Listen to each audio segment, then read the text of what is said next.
Je m'appelle Daniel et, depuis aussi longtemps que je me souvienne, le ciel est plus qu'une vaste étendue au-dessus de ma tête, c'est ma deuxième maison. Après avoir passé des milliers d'heures dans le cockpit, j'ai piloté des avions dans la sérénité ensoleillée comme dans des tempêtes impitoyables. Piloter n'était pas seulement une profession, c'était intégré à mon identité, une partie indissociable de qui j'étais. Je m'étais entraîné rigoureusement à toutes les situations d'urgence imaginables, en maîtrisant les procédures à suivre, en affinant mon instinct pour réagir dans les moments où l'hésitation pouvait être fatale. Il y avait eu des moments où la peur avait menacé de prendre le dessus, de s'immiscer aux confins de ma détermination. Mais j'avais toujours réussi à la mettre de côté, à compter sur ma formation, mon expérience et ma détermination inébranlable pour ramener mes passagers et mon équipage sains et saufs sur la terre ferme. Je croyais avoir relevé tous les défis que le ciel pouvait me réserver, jusqu'à ce vol. Il s'agissait d'un vol de routine, un simple voyage de courte durée, du genre qui ne méritait guère qu'on y réfléchisse à deux fois. Le temps était clair, la visibilité presque parfaite et toutes les vérifications avant le vol n'avaient rien révélé d'anormal. Une fois installé dans le cockpit, j'ai ajusté mon casque, parcouru la liste de contrôles familière avec mon copilote et senti le bourdonnement rassurant des moteurs qui rugissaient. Tout était comme il se doit, le rythme structuré de la préparation, la lueur réconfortante des tableaux de bord, la confiance profonde qui venait d'années de maîtrise.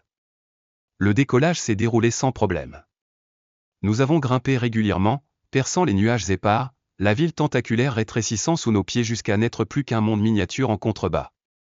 Les instruments ont confirmé ce que je savais déjà par instinct, notre vitesse était stable, les niveaux de carburant optimaux et aucun voyant d'avertissement n'était en vue. Mon copilote et moi avons échangé des mots à la fois décontractés et professionnels, tous deux à l'aise tandis que nous suivions le déroulement du vol.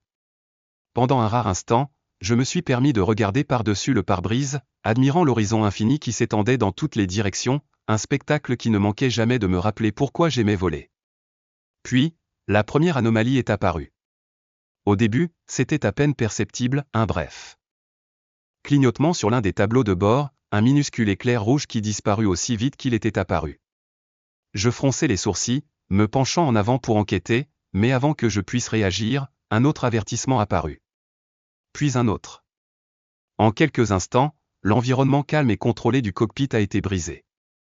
Les alarmes ont retenti, se répercutant sur le tableau de bord comme une traînée de poudre, chaque nouvelle alerte accentuant la tension qui commençait à s'installer dans ma poitrine.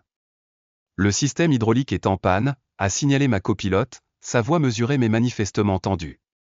Nous avions été formés pour les dysfonctionnements. Des pannes se produisaient, et c'est pourquoi les procédures d'urgence nous étaient inculquées avec une précision implacable. Mais il ne s'agissait pas d'une panne normale du système, quelque chose semblait anormal. Les avertissements ne cessaient pas. Au contraire, ils se multipliaient, se propageant dans une vague incessante de lumière clignotante et de bips d'urgence. Confirmer le statut, ai-je ordonné, mes mains se déplaçant déjà sur les commandes, actionnant les interrupteurs, exécutant des diagnostics, essayant d'identifier la source du problème. Mais avant même que nous puissions commencer à comprendre la situation, l'avion a fait une embardée. Il ne s'agissait pas des turbulences attendues, des changements de vent ou de l'instabilité atmosphérique, mais d'un autre phénomène. Un profond tremblement troublant résonna dans l'avion, comme si une force invisible s'était étirée et nous avait saisis en plein vol. Ensuite, le courant a été coupé. Pendant un instant, un vide étrange engloutit tout, le bourdonnement des moteurs, la lueur vacillante des tableaux de bord, le retour constant des données de navigation. Le silence s'installa, austère et contre nature, et un frisson me parcourut. Un battement de cœur plus tard, l'alimentation de secours a été rétablie, les systèmes ont bégayé alors qu'ils tentaient de se réenclencher. Mais quelque chose n'allait vraiment pas, nous perdons de l'altitude, la voix de mon copilote était désormais plus tendue, avec une tension que je n'avais jamais entendue auparavant. J'ai regardé l'altimètre, mon estomac se serrant plus vite que les chiffres ne s'abaissaient. Nous étions en chute libre.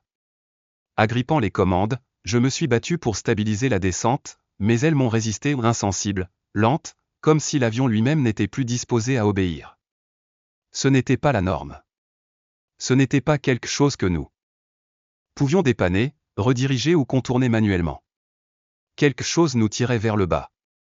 M'aidez, m'aidez, ai-je crié à la radio, d'une voix calme mais ferme, même si au fond de moi, une terrible prise de conscience commençait à s'installer dans mes os. Nous sommes confrontés à une défaillance critique du système. Nous demandons un atterrissage d'urgence immédiat. La voix du contrôle au sol a répondu, mais elle était lointaine, presque noyée sous le chaos qui éclatait autour de nous. Les alarmes se mirent à hurler en signe de protestation. Le monde extérieur au pare-brise bascula violemment. J'ai toujours cru au contrôle, à la compétence, à l'entraînement. Mais alors que l'avion s'élevait en spirale vers la Terre, pour la première fois de ma carrière, j'ai ressenti quelque chose d'étranger, quelque chose que je ne m'étais jamais permis de ressentir dans le cockpit. Impuissance. Le sol se précipitait vers nous à une vitesse essayante. L'instinct a pris le dessus. Mes mains se déplaçaient avec une précision éprouvée, essayant de mettre l'avion à niveau, essayant de reprendre le contrôle. Mais je le savais. Nous n'allions pas y arriver. Puis, tout est devenu noir. Il n'y a eu aucun impact. Aucune douleur, aucun poids ne pesait sur moi. Juste un silence surnaturel, un vide si absolu que j'avais l'impression que toutes les sensations que j'avais connues avaient tout simplement cessé d'exister. Je m'attendais à l'obscurité. Peut-être au néant. Mais j'étais toujours là. Au début, je ne comprenais pas ce qui se passait. Des sons lointains parvenaient jusqu'à moi, des voix incohérentes, le hurlement des sirènes, le crépitement des flammes. Puis, comme si ma vision s'adaptait à quelque chose qui échappait à la vision humaine, le monde qui m'entourait devint net. Les décombres s'étendaient devant moi. Il ne restait de l'avion qu'une carcasse tordue et brisée, dont les morceaux de métal jonchaient le sol dans un chaos de destruction. Une épaisse fumée noire s'élevait dans le ciel, les flammes projetant des ombres inquiétantes sur la dévastation. Les équipes de secours se déplaçaient frénétiquement sur les lieux, leurs lampes de poche traversant la brume, leurs voix urgentes alors qu'ils cherchaient. Puis, j'ai vu mon corps. Il gisait au milieu des décombres, immobile, les membres pliés d'une manière qui défiait la nature. Ce spectacle aurait dû me remplir d'horreur, me faire ressentir des vagues d'agonie. Mais je ne ressentais rien. Je restais. Là ou non, je flottais à regarder les ambulanciers se précipiter vers moi sans vie. Leurs bouches bougeaient rapidement, criant des mots que je ne pouvais plus entendre, leurs mains s'efforçant désespérément de me ramener à la vie. J'aurais dû paniquer, lutter pour me réveiller, pour bouger, pour crier. Mais au lieu de cela, j'observais avec un détachement troublant, comme un spectateur regardant un film dont j'étais à la fois le personnage principal et un simple observateur. Et puis, je l'ai senti. Un changement. Une force. Au début, ce fut doux, comme le murmure d'un courant sous la surface d'une eau calme. Mais ce son devint plus fort, indéniable, m'éloignant des décombres, des sirènes, des cris, des vestiges du monde que j'avais toujours connu. J'ai essayé de résister. Je n'étais pas prête à partir. Je n'étais pas prête à lâcher prise. Mais la résistance fut vaine. Cette force, quelle qu'elle soit, était plus puissante que la gravité, plus absolue que tout ce que j'avais jamais rencontré. Puis, je l'ai vu. Un tunnel. Ce n'était pas fait de pierre ou de métal, rien de tangible, rien de ce monde. Au contraire, c'était de la lumière pure, qui s'étendait à l'infini. Rayonnant d'un éclat qui dépassait tout ce que j'avais jamais connu. Ce n'était pas seulement de la luminosité, c'était une présence, vivante, qui m'appelait, qui m'attirait vers l'avant avec une irrésistible attraction. Dès que je l'ai vu, un flot d'émotions m'a submergé, peur, crainte, curiosité, un sentiment de paix inexplicable. D'une certaine manière, j'ai compris ce que c'était, même si mon esprit ne l'avait jamais imaginé auparavant. C'était comme si une partie de moi, longtemps endormie, s'était éveillée à une vérité que j'avais toujours connue mais que je n'avais jamais reconnue. Je n'ai pas pu résister. L'attraction était trop forte. J'ai franchi le seuil et, en un instant, tout ce que j'avais laissé derrière moi, les décombres, le chaos, mon corps brisé est devenu insignifiant. Je me sentais en apesanteur, et pourtant je bougeais. Non par une force que je pouvais comprendre, ni par la volonté ni par l'effort, mais porté, attiré plus profondément dans le tunnel de lumière vivante. Ce n'était pas seulement quelque chose à voir, c'était quelque chose à ressentir. Cela m'enveloppait, imprégnait chaque partie de mon être. C'était chaud, mais pas de chaleur. C'était apaisant, mais au-delà des mots. C'était comme si j'étais enveloppé dans l'essence même de l'amour, quelque chose qui me connaissait, me voyait pleinement, mais qui retenait tout jugement. Je ne savais pas où j'allais. Je ne savais pas ce qui m'attendait. Mais rien n'aurait pu me préparer à la personne que j'allais rencontrer. Je dérivais sans effort, mon corps inexistant, mais ma conscience était plus aiguë que jamais. Il n'y avait pas de sol sous moi, aucune sensation de propulsion, et pourtant j'avançais. J'avais franchi les limites familières de l'existence, la sécurité du connu. Pas de cockpit, pas d'instrument, pas de procédure, rien à contrôler, rien à quoi m'accrocher. La lumière devint plus vive, non pas d'une manière qui me fit mal aux yeux, mais d'une manière qui me remplit d'une sensation indescriptible. Je voyais, mais pas avec mes yeux. Quelque chose de plus profond, de plus fondamental que la vision, l'apercevait. Et puis, je l'ai vu. Une silhouette se tenait devant moi, radieuse, comme je n'en avais jamais imaginé. Il était léger, mais il avait une forme. Même si je ne pouvais pas discerner tous les détails, je le voyais avec une clarté absolue. Sa présence était indéniable, non pas d'une manière qui inspirait la peur, mais d'une manière qui effaçait tout doute. Je n'avais jamais été un homme religieux. J'avais vaguement cru en quelque chose de plus grand, une force, une présence au-delà de la compréhension humaine. Mais la foi n'avait jamais été quelque chose que je recherchais, quelque chose dans lequel je m'étais engagé. Et pourtant, debout là, je savais. C'était Jésus. Dès l'instant où je l'ai reconnu, quelque chose en moi s'est brisé, quelque chose dont je n'avais même pas conscience qu'il était enfermé. C'était comme si mon âme avait été enfermée dans une cage toute ma vie, et maintenant, pour la première fois, j'étais libre. L'amour. C'était le seul mot qui parvenait à décrire ce que je ressentais. Mais ce n'était pas l'amour tel que je l'avais connu. C'était un amour si pur, si absolu, qu'il remplissait chaque vide en moi. Un amour qui avait toujours été là, toujours en attente, même lorsque je l'avais ignoré, même lorsque j'avais suivi mon propre chemin.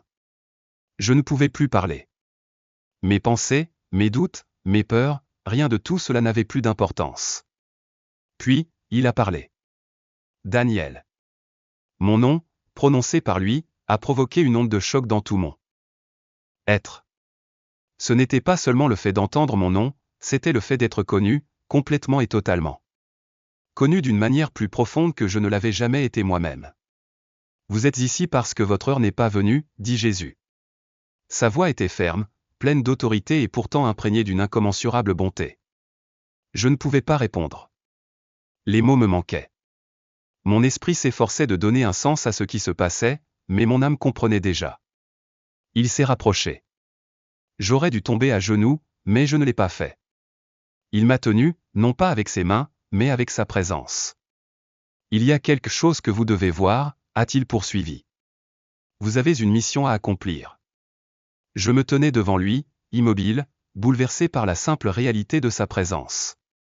Il n'y avait rien derrière quoi se cacher. Pas de prétention, pas de secret, pas d'image de soi soigneusement construite. J'étais pleinement vu. Et pourtant, il n'y avait aucune condamnation. Seulement de l'amour. Un amour si profond, si pur, qu'il en était presque insupportable. Puis, la lumière autour de nous a changé. Soudain, je ne me tenais plus devant Jésus. Je me déplaçais à nouveau, transporté sans effort dans un espace qui se déplaçait et s'étirait. Et puis, j'ai vu ma propre vie se dérouler devant moi. Mais c'était différent. Je ne me souvenais pas seulement de ce qui se passait, je revivais. Chaque moment, chaque expérience se déroulait devant moi, mais je les voyais avec des yeux nouveaux. Je me suis vu enfant, debout devant la fenêtre de ma chambre, regardant les avions sillonner le ciel, rêvant du jour où je volerais. Mais maintenant, je voyais quelque chose que je n'avais jamais remarqué auparavant, ma mère, debout sur le pas de la porte, m'observait avec une intensité silencieuse. Il y avait quelque chose dans ses yeux, une prière silencieuse, un espoir pour mon avenir. La scène a changé. J'étais une adolescente assise sur mon lit, accablée par l'échec. J'avais laissé tomber quelqu'un, un ami, un professeur, je ne me souvenais plus de qui. Tout ce que je savais, c'était la certitude écrasante que je n'étais pas assez bonne.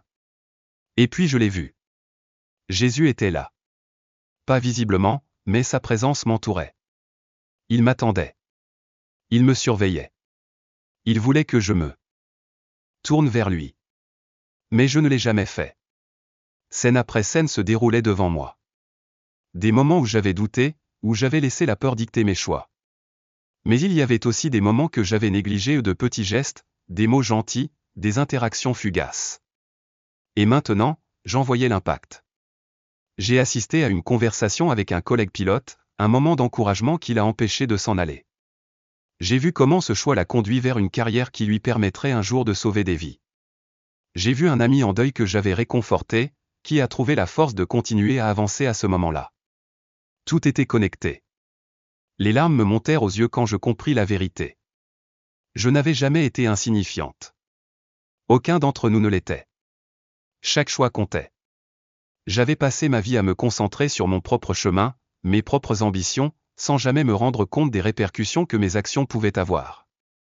Et maintenant, debout ici, j'ai vu la situation dans son ensemble. Et puis, la scène s'est arrêtée. Je me retrouvais de nouveau en présence de Jésus.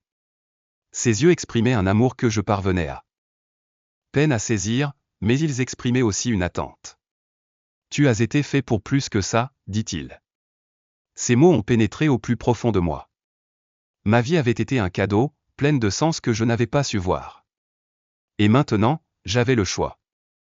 Je pouvais accepter ma mission, m'engager dans celle qui m'était destinée. Ou je pouvais revenir inchangé, laissant la vérité me glisser entre les doigts. Le moment s'est prolongé, lourd de signification. Puis, la lumière autour de nous a changé une fois de plus. Je me sentais attiré vers l'avant, non par la force, mais par une invitation. L'air scintillait. La réalité elle-même semblait se courber. Et soudain, j'ai vu le futur. Pas un rêve, pas une vision, mais quelque chose de réel. Et ce que j'ai vu a tout changé. J'ai vu de simples conversations déclencher des prises de conscience profondes qui ont changé ma vie. J'ai vu des âmes qui avaient passé toute leur vie à chercher, saisir soudain la vérité qu'elles désiraient ardemment. J'ai vu le poids de la peur et du doute s'enlever de leurs épaules alors qu'elles embrassaient l'amour infini de Jésus. Certains se trouvaient au bord du désespoir, s'interrogeant sur le but même de leur existence. Pourtant, une conversation, un moment de vérité indéniable, a suffi à tout changer. Et l'impact ne s'est pas arrêté là. J'ai vu un homme qui, après avoir entendu mon histoire, a choisi de réparer les liens brisés de sa famille au lieu de les rompre pour toujours. J'ai vu une femme paralysée par la peur se lancer enfin dans l'appel auquel elle avait résisté si longtemps. J'ai vu un jeune garçon, les yeux écarquillés et remplis d'émerveillement, écouter attentivement et à ce moment-là, les graines de sa destinée ont été plantées. Il allait devenir un homme qui, un jour, conduirait des milliers de personnes au Christ. La vérité s'est répandue comme des ondulations dans un vaste océan, touchant des vies que je n'avais jamais rencontrées. Un à un, les cœurs ont été transformés. Puis, tout a changé. La luminosité qui m'enveloppait s'est estompée. La chaleur qui emplissait l'air s'est évanouie. Et soudain, j'ai vu autre chose, un autre chemin. Je me suis vu me réveiller à l'hôpital, comme avant. Mais cette fois, quelque chose était différent. La même compréhension s'est faite jour dans mes yeux, la même vérité indéniable a envahi mon âme. Pourtant, au lieu de l'accepter, je l'ai enterré. Je me suis convaincu que ce n'était rien d'autre qu'un rêve, un tour de passe-passe de l'esprit, une hallucination passagère. Il me semblait plus facile de revenir à la familiarité de mon ancienne vie que d'affronter une vérité qui exigerait tout de moi. Et donc, je suis resté silencieux. J'ai vu le feu qui brûlait en moi s'éteindre. Les jours se sont transformés en semaines et j'ai replongé dans la routine de mon ancienne existence. Je suis retourné dans le cockpit. J'ai repris les conversations tranquilles qui me semblaient autrefois normales, mais qui me semblaient désormais creuses. Puis, je les ai vus, les gens de ma première vision. L'homme qui s'était réconcilié avec sa famille ne l'a jamais fait. Le lien s'est brisé, pour ne jamais être réparé. La femme qui était sur le point de se lancer dans sa vocation n'a jamais franchi le pas. Elle est restée prisonnière de sa propre peur. Et le jeune garçon, celui qui aurait pu guider des milliers de personnes, n'a jamais entendu la vérité. Sa vie a suivi un cours différent, marqué par des souffrances et des pertes qui auraient pu être évitées. Tout cela parce que j'avais choisi de rester silencieux. Cette prise de conscience m'a asphyxié. J'avais toujours pensé qu'une seule personne ne pouvait pas vraiment faire la différence, que mes choix, mes paroles, mes actions étaient insignifiantes dans le grand schéma des choses. Mais à présent, je voyais les conséquences dévastatrices de l'inaction. La vision s'est dissipée et j'ai su avec une certitude absolue ce que je devais faire. Une force soudaine m'attirait, forte et implacable. Les images des deux chemins, l'un rempli de détermination, l'autre de regret, commençaient à se brouiller. Pourtant, malgré tout cela, une présence demeurait, Jésus. Stable, inébranlable. Pourtant, je me sentais attiré ailleurs. Je ne voulais pas partir. Comment pourrais-je revenir après tout ce que j'avais vu? Ici, dans ce lieu sacré, j'avais fait l'expérience d'un amour et d'une vérité sans précédent sur terre. Ici, il n'y avait ni peur, ni doute, ni confusion, seulement une paix parfaite. Mais au fond, je connaissais déjà la réponse. Mon séjour ici n'était pas terminé. Ma mission ne faisait que commencer. La lumière rayonnante s'est estompée dans l'obscurité. Puis, un bruit. D'abord lointain, puis de plus en plus fort, plus aigu. Plus envahissant. Des voix. Des bips. Le murmure d'un mouvement. Je haletai, mes poumons brûlèrent tandis que l'air s'y engouffra. J'étais de retour. La douleur parcourait mon corps, un contraste frappant avec la pesanteur que j'avais ressentie auparavant. Chaque membre semblait lourd. Ma peau était hypersensible, chaque sensation était à vif et non filtrée. Le battement sourd dans ma tête, la douleur dans ma poitrine, tout était réel, tangible, vivant. Mais au-delà de la douleur, il y avait autre chose. Une prise de conscience. Une connaissance qui pulsait plus profondément que la chair et les os. J'ai ouvert les yeux. Des silhouettes floues planaient au-dessus de moi, leur voix pressante m'éteintait d'incrédulité. Une lumière blanche et crue brillait au-dessus. L'odeur stérile d'un antiseptique emplissait l'air. J'étais à l'hôpital. Il est réveillé. La voix tremblait de choc et d'excitation. Lentement, la pièce s'est mise à devenir plus nette, médecin, infirmière, ma famille. Des visages familiers, mais qui semblaient différents, comme si je les voyais de l'autre côté d'un voile. Un médecin s'est penché vers moi, son regard empli d'étonnement tandis qu'il éclairait mes pupilles. Ses doigts se sont appuyés sur mon poignet, vérifiant mon pouls. Ses sourcils se sont froncés, sa tête a tremblé d'incrédulité. Ce n'est pas possible, marmonna-t-il en scrutant l'écran à côté de mon lit. Que veux-tu dire, s'exclama ma mère, pleine d'émotion. Le médecin hésita avant d'expirer. Il ne devrait pas être réveillé, admit-il. Ses blessures. Il jeta un coup d'œil à mon dossier. Nous ne pensions pas qu'il allait s'en sortir. Leurs paroles m'ont à peine touché, car je connaissais déjà la vérité. J'étais mort. J'avais quitté mon corps. Je me trouvais dans un lieu au-delà de ce monde.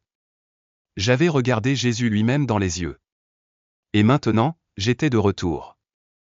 Mon père s'avança et me saisit par le bras, comme s'il craignait que je ne m'échappe à nouveau. Son visage habituellement stoïque était indéchiffrable, mais ses yeux, vitreux, remplis d'émotions inexprimées, me disaient tout. « Tu as survécu, Daniel, murmura-t-il. Tu as survécu. » J'ai avalé, la gorge sèche, le cœur battant. Pas par peur, mais par détermination. Parce que je savais, sans l'ombre d'un doute, que j'avais été ramené pour une raison. J'ai survécu. Mais je n'étais plus le même homme qui était monté à bord de cet avion. Tout semblait différent, pas seulement mon corps, qui souffrait à chaque mouvement, mais aussi mon âme. Le monde autour de moi semblait le même, mais je le voyais avec des yeux nouveaux.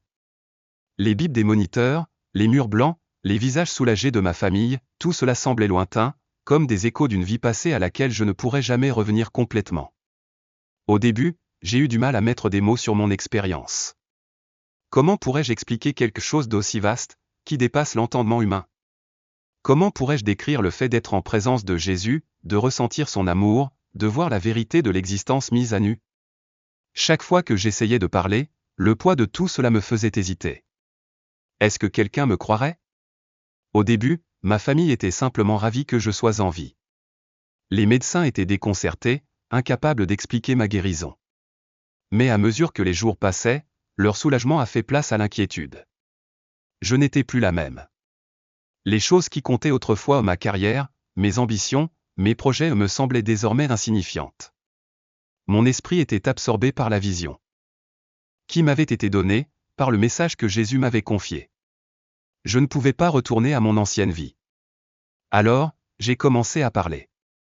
Au début, je n'ai raconté mon histoire qu'à mes proches, ma famille, mes amis, les personnes qui m'ont rendu visite à l'hôpital. Je leur ai tout raconté. Le choc. Le moment où mon âme a quitté mon corps. La lumière. Et puis, lui. Je leur ai raconté comment Jésus m'avait appelé par mon nom. Comment il m'avait révélé mon passé, mon avenir, l'interdépendance de toutes les vies. Comment il m'avait donné le choix, revenir et accomplir une mission, ou la laisser s'échapper. Leur réaction n'était pas celle que j'espérais. Certains écoutaient avec une fascination silencieuse, mais le doute brillait dans leurs yeux. D'autres hochaient poliment la tête, même si je pouvais voir le scepticisme sous leurs expressions. « Daniel, tu es resté dans le coma pendant des jours », a dit doucement un ami proche. Ton cerveau essayait juste de donner un sens à tout cela. Cela ressemble à un rêve. Mon frère soupira. Un rêve puissant, peut-être, mais ce n'est qu'un rêve. Même mon père, sans être dédaigneux, semblait hésitant. Il m'observait, cherchant le fils qu'il avait connu avant l'accident. C'était peut-être un signe, dit-il prudemment. Peut-être que cela signifie quelque chose. Mais ne te laisse pas consumer par cela. Mais comment pourrais-je ne pas le faire? Je me suis retrouvé en présence de Jésus. On m'avait confié une mission. Et peu importe le doute, les murmures, le scepticisme, je ne pouvais pas rester silencieux. Le feu en moi refusait de s'éteindre. J'ai été renvoyé pour une raison. Et je ne voudrais pas gâcher cette seconde chance.